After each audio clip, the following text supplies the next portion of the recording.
G'day, today in episode 438 of Trent 365, I want to talk about the power of immersion. G'day.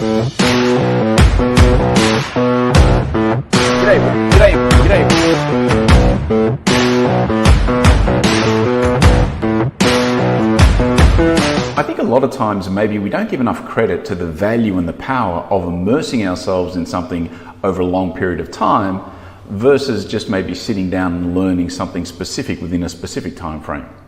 And it's funny because I remember years ago, well, I was probably even still at high school, when I used to pick up a copy of the Forbes magazine and read it cover to cover, or the Bloomberg magazine and read it cover to cover, because I kind of decided I wanted to be a business type guy.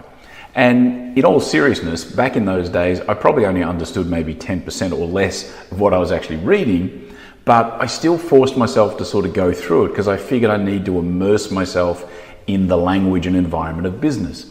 And every now and then I'd go and do some research on something that I'd actually heard about or a concept and I wanted to find out a bit more. But by and large, I got through those whole magazines by understanding maybe 10% of it.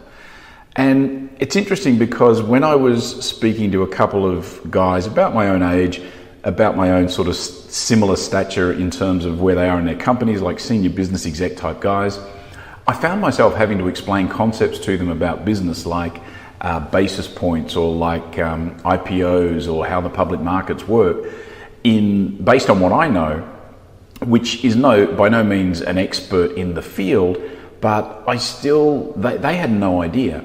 And I think it's because I immersed myself in it early on. So I think if you've made a decision what you want to do in your future, where you want to be, I think the value of finding a way to immerse yourself in that as much as you humanly can is definitely going to pay off in the long term, not in the short term, but certainly in the long term. And I think you can get a much deeper understanding once you immerse yourself in that concept, if that makes sense.